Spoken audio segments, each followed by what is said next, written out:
앞에 있는 아름다운 꽃과 같은 밝은 미소로 인사하겠습니다.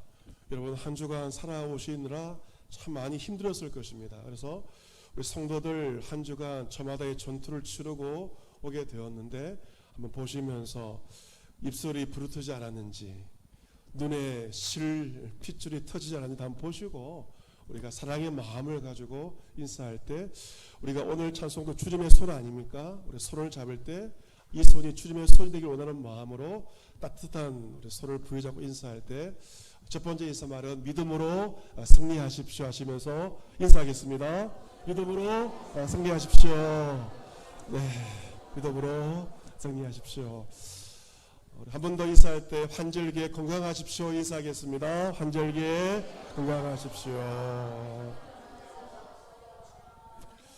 울산노회 대한예술장로 울산노회에 기관이 2개 있는데 그 가운데 하나가 울산 성서실학원입니다.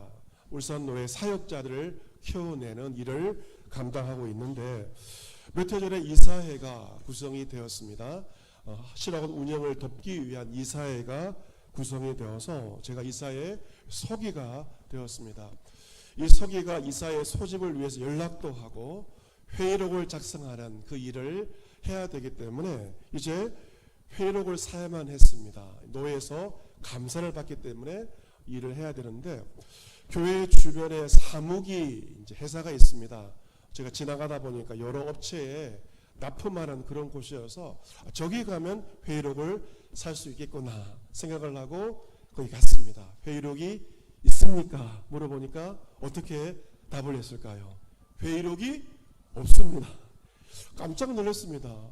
회사마다 회의록이 있어야 되는데 왜 회의록이 없을까? 왜냐하면 회의록이 필요가 없으니까 회의록을 팔지 않는 것이 현실이었습니다. 그래서 어디서 구입하나 생각하다가 교회 용품점에 이제 가보았습니다. 회의록이 있었을까요? 없었을까요? 아주 많이 있었습니다. 수십 건이 아주 재고가 많이 있는 그러한 까만 표지의 회의록을 보게 되었습니다. 참 많은 생각을 해봤습니다. 세상은 회의를 하지 않는 추세로 가고 있고 어떤 데는 스탠딩 회의, 서서 회의를 하는 시대가 바뀌어졌는데 아직도 교회는 주구장창 회의를 하고 있으니 교회 용품점에 가야만 회의록을 살 수 있는 이 현실, 많은 것을 한번 생각해 보게 되었습니다. 제가 교육전도사부터 이제 교회 사역을 했는데 94년 4월부터 사역을 했으니 30년 정도 교회 사역을 하게 되는데 교육전도사 때 제일 큰 교육부서의 행사가 바로 여름 수련회이지 않습니까? 그러면 수련회 총무를 세워야 되고 수련회를 맡아 섬기는 그러한 사람을 세워서 수련회를 준비했습니다. 수련회 후에 이제 부서에서 평가회의를 하지 않습니까? 평가회의를 하게 되면 겁이 납니다. 왜냐하면 누구보다 수련을 위해서 많은 시간과 물질을 투자하면서 봉사한 이들이 뭐가 되는 겁니까? 평가의 대상이 되어버립니다. 아이러니한 일이죠. 수련을 위해서 헌신하지 않는 자들이 헌신한 이들을 평가하는 역설적인 일들. 그래서 가장 많이 수고한 자들이 가장 낙심했던 그 시기가 바로 수련의 평가회의였던 것입니다. 제가 30년 교회 사역을 되돌아보았을 때 교회에 얼마나 회의가 많습니까? 교육위원회, 부서원래, 노회 회의도 말할 것도 없고 수많은 회의, 재직회, 당회, 공동회에.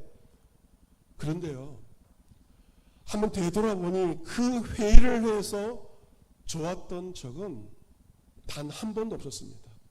회의를 해서 은혜 받았던 적 단 한 번도 없었어요. 많은 경우 회의하고 나면 후폭풍이 생겨서 열심히 봉사하는 자들이 낙심하고 이 일을 그만두겠다. 그런 일들이 비일비재하였던 것을 되돌아보게 됩니다. 그래서 이런 말이 있습니다. 회의를 많이 하면 회의주의자가 된다. 그런 말이 있는 것처럼 이 회의가 우리 유익을 주는 것이 아니라 오히려 우리에게 아픔을 주는 그런 경우를 많이 보게 되었습니다. 오늘 성경 본문은 예루살렘 공의회인데요. 어려운 말이죠. 같이 보겠습니다. 예루살렘 공의회. 이게 최초로 기록되어 있는 성경의 회의입니다. 제1차 예루살렘 공의회입니다. 이것이 세계교회협의회 전신으로 모든 교회가 모여서 회의를 연 첫 번째 회의가 오늘 본문에 기록되어 있습니다. 여러분, 이 회의 성경을 보시면 예수님께서 회의를 하셨다는 말씀이 기록되어 있나요? 혹시 본 적이 있습니까? 저한테 알려주세요. 예수님께서 회의를 하셨다, 그런 말씀은 성경에 없습니다.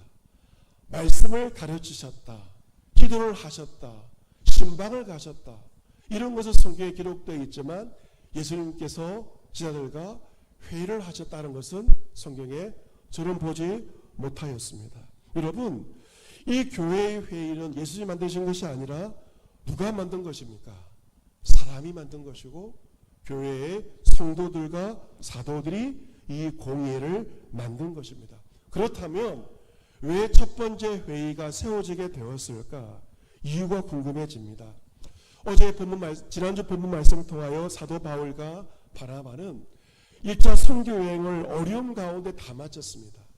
복음을 전파하였고 증거하였고 이제 출발지였던 안디옥 교회로 다시 리턴하여서 이른바 안식년의 시간들, 심과 재충전의 시간을 가지고 있었습니다. 그런데 그 안디옥 교회에 어떤 사람들이 왔는데 유대로부터 예루살렘으로부터 온 사람들이 무언가를 가르쳤습니다. 무엇을 가르쳤는가? 가르침의 내용이 본문에 기록되어 있죠. 너희가 모세의 법대로 할례를 받지 아니하면 능히 구원을 받지 못하리라. 이러한 가르침을 가르친 것입니다. 그들은 바울과 바나바가 증거했던 것처럼 믿음으로만 구원받는 것이 아니라 믿음도 필요하지만 두 가지가 더 플러스가 돼야 된다. 율법이 있어야 되고 율법을 지켜야 되고 그리고 하나님 백성의 언약의 증거인 할례를 받아야만, 세 가지가 있어야만, 믿음과 율법과 할례를 받아야만 구원받는다. 이렇게 가르쳤던 것입니다. 그래서 바울과 바나바가 그들과 싸운 거 아니다, 주의 은혜로 구원받는다 라고 말하였지만 그 유대인들은 승복하지 않았습니다. 그래서 바울과 바나바와 유대인들 사이에 적지 아니한 다툼과 변론이 일어나게 되었고 큰 싸움이 일어나게 되었습니다. 진리를 사수하기 위한 그러한 다툼과 변론이 일어났습니다. 아무리 변론하고 아무리 설득해도 해결이 나지 않았습니다. 그래서 안디옥 교회 형제들이 이 문제를 풀기 위해서 바울과 바나바와 그 유대인 교사들을 예루살렘에 있는 사도와 장로들에게로 보내기로 작정합니다. 안디옥 교회 자체의 힘으로 해결이 안 됐기 때문에 모교회인 예루살렘 교회의 도움을 받고자 한 것입니다. 지난주 울산 노회가 열렸습니다. 노회에 살아있는 모든 목사님들과 교회에서 파송한 총회 총대 장로님들이 모여서 회의를 합니다.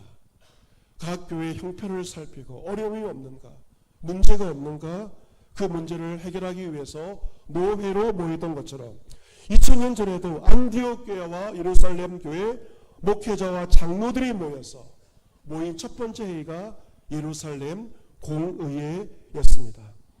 이제 바울과 바나바는 안디옥 교회 전송을 받습니다. 예루살렘으로 가는 도중에도 그들은 교회들을 만날 때마다 무엇을 말해야 했는가? 이방인들 주께 돌아왔습니다. 1차 선교행을 통하여 이방인들 주께 돌아왔습니다. 그러자 그 이야기를 들어 많은 이방인 성도들은 크게 기쁘게 하였던 것입니다. 여러분, 가장 기쁜 일은 무엇입니까? 예수를 믿지 않던 자들이 예수를 믿고 주께 돌아온 일만큼 기쁜 일이 어디 있겠습니까? 그래서 바울과 바나바는 베니게 사마로 다니면서 이방인들이 주님께 돌아온 일들을 말하면서 많은 성도들에게 기쁨을 나누었던 것입니다. 그러면서 그들은 예루살렘까지 이르게 되었고 예루살렘 교회와 사도와 장로들에게 영접을 받게 됩니다. 그리고 하나님께서 자기들과 함께 하셔서 여러 이방인들이 주님께 돌아온 일들에 대해서 기쁨으로 보고를 합니다. 그런데 마땅히 기뻐해야 할 일인데 기뻐하지 않는 사람들이 있습니다. 어떤 사람들인가? 5절 말씀에 있는 바리새파 중에 어떤 믿는 사람들, 바리새파였다가 예수를 믿는 사람들이 일어나서 말합니다. 이방인들에게 할례를 행하시오. 모세율법을 지키라고 명하는 것이 너무도 마땅하다라고 바리새파 중에 예수를 믿는 사람들이 이렇게 말합니다. 주님께 돌아온 이방인들 믿음만 필요한 것이 아니라 그들도 우리처럼 할례를 행해야 되고 율법을 지켜야만 구원받기에 이방인들에게도 할례를 행하도록 율법을 지키도록 명령하라고 바울과 바나바에게 이야기를 합니다. 이 할례란 아브라함 때부터 내려온 이스라엘 백성들의 전통입니다. 하나님의 언약 백성의 증표입니다. 그렇다면 아브라함 때부터 그때까지 2000년 동안 내려왔던 전통입니다. 너무도 중요한 전통입니다. 그 할례 이방인들도 마땅히 받아야 한다는 것입니다. 그리고 이스라엘 백성들이 가지고 있던 율법도 이방인들도 다 지켜야 구원받는다라고 바리새파 중에서 예수를 믿는 자들이 이렇게 말합니다. 유대인들의 전통을 이방인들에게 요구한 것이고 이것을 구원의 조건으로 삼은 것입니다. 그 공의에 모인 사도와 장로들이 구원의 문제를 놓고 많은 변론이 있었습니다. 갑론, 을박이 있었습니다. 수많은 대화와 변론 가운데서 답이 나오지 않았습니다. 그때 사도 베드로가 일어나서 이렇게 말합니다. 무엇을 말하였는가? 본문 7절부터 9절까지 말씀 같이 한번 읽어보도록 하겠습니다. 사도행전 15장 7절부터 9절까지 말씀 같이 읽습니다. 시작. 많은 변론이 있은 후에 베드로가 일어나 말하되 형제들아 너희도 알거니와 하나님이 이방인들로 내 입에서 복음의 말씀을 들어 믿게 하시려고 오래전부터 너희 가운데서 나를 택하시고 또 마음을 아시는 하나님이 우리에게와 같이 그들에게도 성령을 주어 증언하시고 믿음으로 그들의 마음을 깨끗이 하사 그들이나 우리나 차별하지 아니하셨느니라. 아멘. 여러분 이 7절과 8절과 9절은 무엇을 언급하고 있는가? 바로 고넬로의 집에 성령께서 임하신 사건을 언급하고 있습니다. 우리가 이미 살펴보았던 것처럼 사도 베드로는 성령의 이끄심 가운데 이방인 백부장이었던 고넬로의 집에 가지 않습니까? 그 집에 가서 말씀을 증거할 때 그 집에 보인 이방인들에게 성령이 임하였습니다. 마가의 다락방에 기도하였던 유대인들에게 임하신 성령, 동일하신 성령이 고넬로의 집에 모여있던 이방 사람들에게도 동일한 성령이 임하셨던 것입니다. 하나님께서는 믿음으로 이방인들의 마음을 깨끗하게 하신 것입니다. 하나님은 이방인들과 유대인들을 차별하지 않으셨죠. 그 증거가 무엇입니까? 유대인들이 받은 성령이 이방인들에게도 동일하게 임하게 된 이 사건을 사도 베드로가 언급하고 있습니다. 그러면서 10절에 그들에게 말합니다. 지금 너희가 어찌하여 하나님을 시험하느냐? 너희가 지금 믿음 좋다고 떠들고 있는데 너희는 지금 하나님을 시험하고 있는 것이다. 우리 조상과 우리도 능히 내지 못하던 멍에를 왜 이방인 제자들의 목에 두려고 하느냐? 사실 이스라엘 백성들, 유대인들 율법의 모든 조항을 지킬 수가 없었습니다. 율법을 행함으로 구원받을 수 없었으면 그들도 알고 그들의 주상들도 알고 있었습니다. 율법은 그들에게 멍에에 불과하였습니다. 베드로가 말합니다. 왜 그 멍에를 저 이방인들에게 목에 두려고 하느냐. 그것은 하나님을 시험하는 것이라고 분명하게 말합니다. 그리고 사도 베드로는 결론적으로 복음을 증거합니다. 11절 말씀을 같이 한번 크게 읽어보도록 하겠습니다. 11절 같이 읽습니다. 시작. 그러나 우리는 그들이 우리와 동일하게 주 예수의 은혜로 구원받는 줄을 믿노라 하니라. 아멘. 저 이방인들도 우리 인정은 다른 우리와 똑같이 주 예수의 은혜로 구원받는 줄을 나는 믿습니다. 복음을 결론으로 제시하고 있습니다.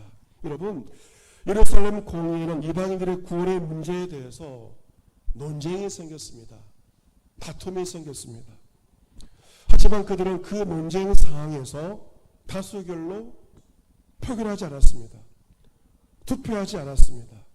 사도 베드로가 복음을 증거하였고 그 복음이 예루살렘 공의의 결론이 되었던 것입니다. 일부 유대인들은 그들이 가지고 있던 생각과 전통, 2000년의 전통을 이방인들에게 요구하였습니다. 그것은 하나님을 시험하는 것에 불과했습니다. 베드로는 복음의 진리를 지킵니다. 그 무거운 멍에를 이방인들에게 지우지 마시오. 주 예수의 은혜로만 구원받는 복음으로 예루살렘 공의의 결론을 내었던 것입니다. 여러분, 우리가 살아가는 세상에 참 많은 다툼이 있습니다. 변론이 있습니다. 여러분께서 SNS를 보면서 그런 소식을 듣지 않습니까? 정말 질릴 정도의 다툼이 있습니다.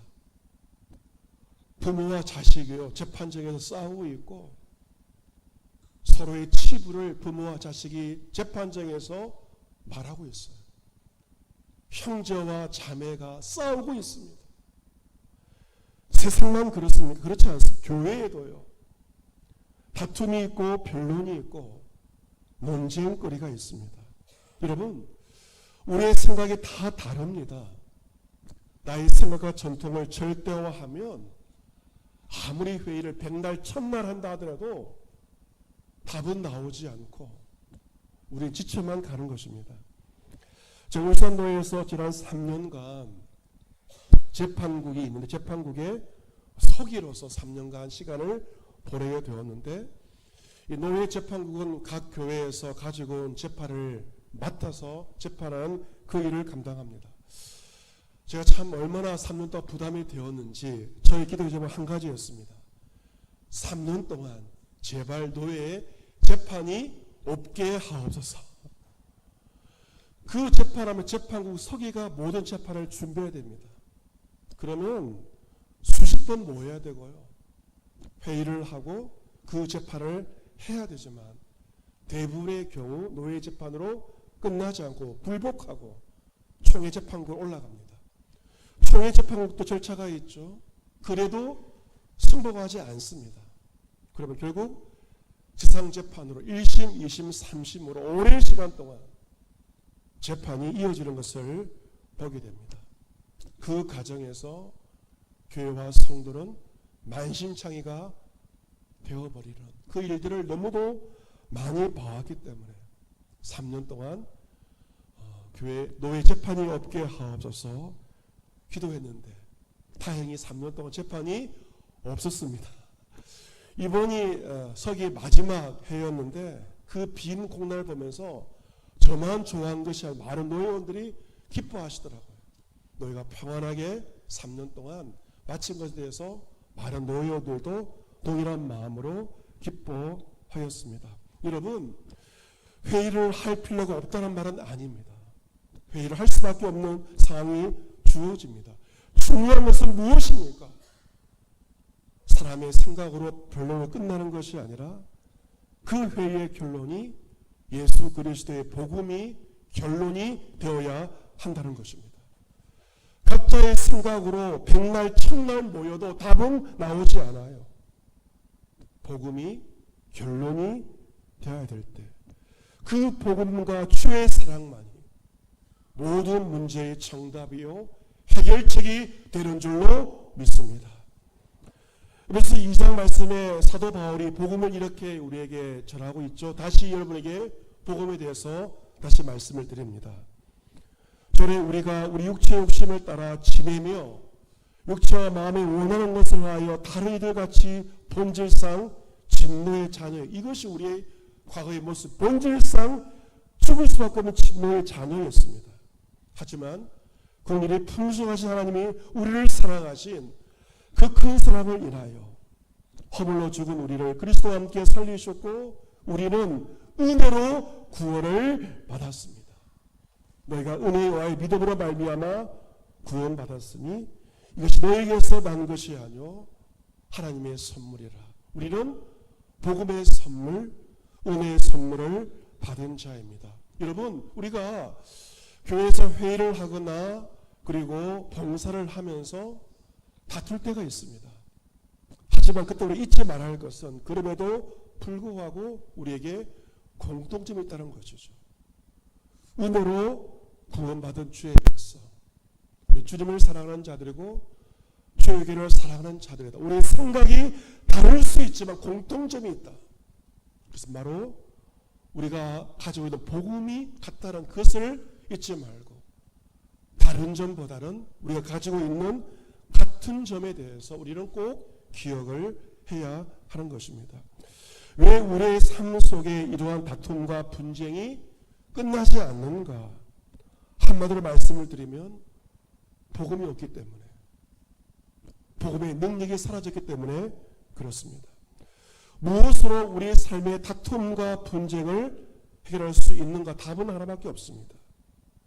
그것은 복음이며 그것은 사랑입니다. 그 복음과 사랑이 아니고서는 문제는 결코 해결되지 않고 그 문제는 눈덩이처럼 커져 버리고 마는 것입니다. 여러분, 하지만 우리의 현실의 교회의 모습에서는 수많은 다툼과 갈등이 있는 것이 우리가 처한 현실이었습니다. 고린도 교회도 그러하였습니다. 이 고린도 교회는 참 시끄러운 교회였죠. 많은 곳으로 다툼을 하였는데 그 중에 하나가 우상의 제물, 제사상에 바쳐진 그 고기를 먹어야 되느냐 먹지 않아야 되느냐, 그 문제 때문에 고린도 교회에 큰 싸움이 생기게 되었습니다. 그때 사도 바울은 말합니다. 믿음이 약한 자를 너희가 받아야 된다. 믿음이 약하다고 내치지 말고 그들을 받고 그의 의견까지도 비판하지 말라.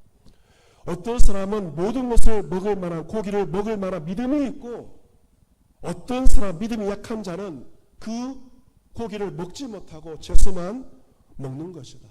사람이 같지 않고 다 다르다는 것입니다.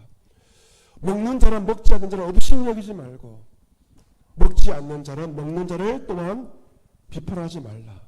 하나님이 그 모든 사람들 받으셨는데 왜 하나님께서 받은 사람들을 너희들이 업신여기고 비판하느냐라고 말하고 있습니다.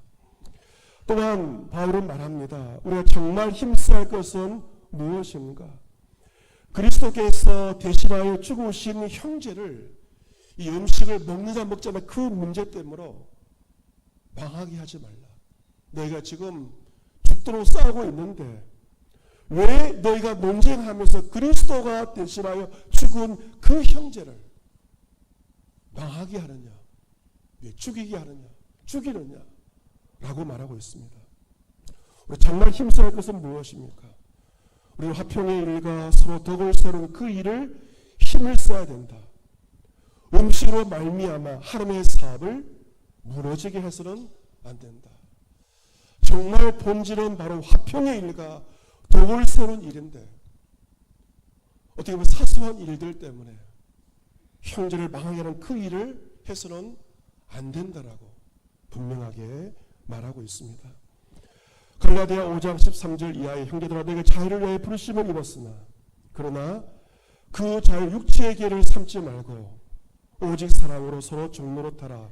온 율법은 내 이웃 사랑하기를 내 자신같이 하라 하신 한 말씀에서 이루어졌나니 만일 서로 물고 먹으면 피차 멸망할까 조심하라 말하고 있습니다.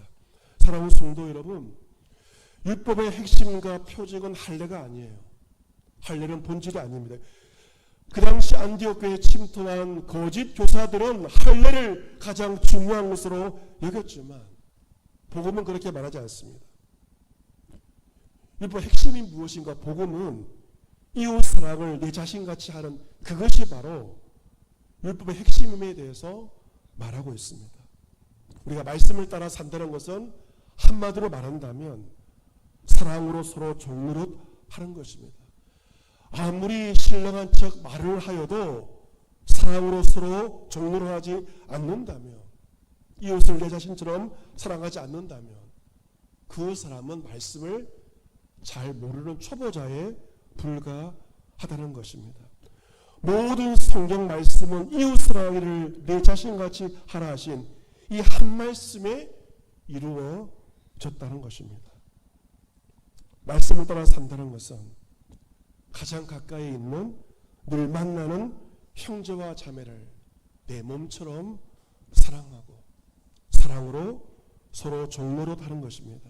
만약 우리 그렇게 살지 않고 끝끝내 고집하면서 자신의 생각을 절대화하면서 서로 물고 먹게 된다면 그 마지막은 무엇인가? 성경은 경고합니다. 피차 멸망합니다. 나도 죽고 너도 죽고 서로 죽는 것, 결국 마귀만 좋아할 그러한 결론이 나게 된다는 것입니다. 사랑하는 성도 여러분, 사랑에 대해서 말하면서 사도 바울은 우리에게 이렇게 말하고 있습니다. 내가 사람의 방언과 천사의 말을 할지라도 사랑이 없으면 소리나는 구리와 울리는 꽹과리에 불과하다 라고 말하고 있습니다. 우리가 했던 수많은 말들이 사랑의 말이 아니라면 소리나는 구리와 울리는 꽹과리에 불과하다는 것을 여러분께서 기억하셔야 됩니다. 왜 이 세상이 이렇게 시끄러워졌는가? 복음이 사라졌고 사랑이 사라졌기에 우리 너무도 시끄러운 소음이 가득한 그 시대에 우리는 살고 있습니다. 우리는 다 죄인이며 그리스도의 크신 은혜로 구원받은 자입니다. 다툼과 분란의 성 가운데서도 그리스도의 은혜로 구원받은 자임을 기억하며 그 그리스도의 사랑으로 사랑의 말을 하며 사랑의 행동을 하며 화평과 서로의 덕을 세우는 데 힘을 쓰며 한 주간을 믿음으로 승리할 수 있는 여러분 모두가 될 수 있기를 기원합니다. 아멘.